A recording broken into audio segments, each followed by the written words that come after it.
So recently I've been reading some of the songs by Milarepa. I'm quite enjoying them. I've always enjoyed them, but I think now I'm kind of taking them more as teachings, and so that's even more delightful, really.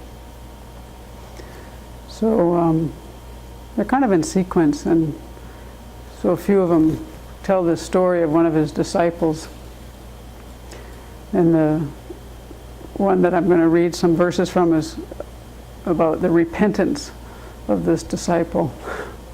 He was had gotten kind of hard-headed and egotistical and prideful, and it was just really fun to read because it really let me see Milarepa's ability in reading these different stories, his ability in just dealing with different people and their minds and seeing their minds, and quite insightful in the things he had to say. And then the poor disciple has got a kind of difficult person to keep up with, trying to keep up with Milarepa and follow him. So that kind of seemed kind of similar to sometimes the way I feel. And so I really enjoyed how compassionate Milarepa was, how firm he was, how kind of spot on he was. And some of these verses I thought were quite insightful, so I thought I'd share them. He's trying to help him, and the disciple is just like having nothing to do with it. He's just so hard-headed. It was great. He came around, but so he's saying, Milarepa is saying to him, and the disciple's name is Rechungpa. Rechungpa, listen to me for a moment. Hard horn and solid wood can be bent if one tries, but a harsh mind is hard to bend. Rechungpa, try to subdue your mind within. Fierce tigers in the south and wild yaks in the north can be tamed if one tries, but pride and egotism are hard to tame.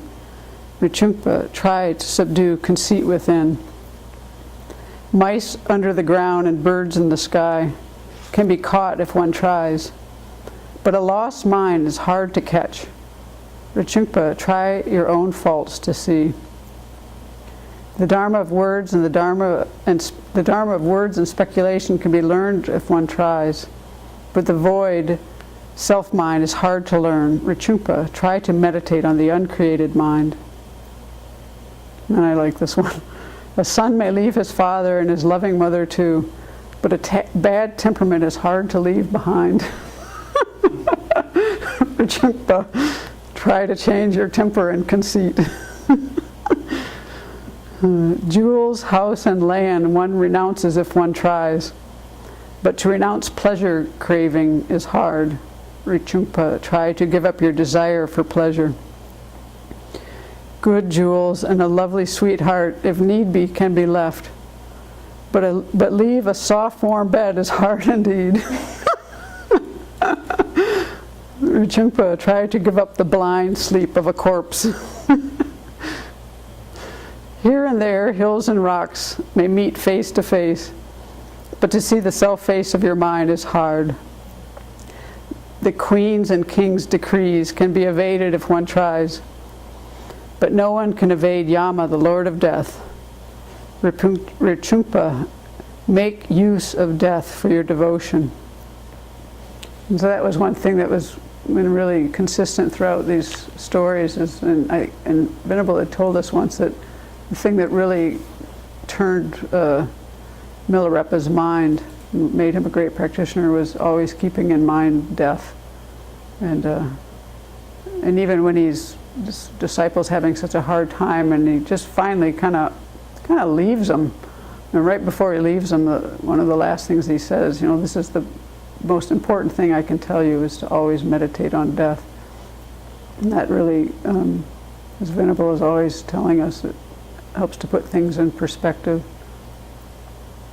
So it's really interesting to read these stories, and just think about our own hard-headedness and just the different obstacles we run into, and read about, you know, it's the reason we have these kind of stories and the different teachings is because we all run into all of these things.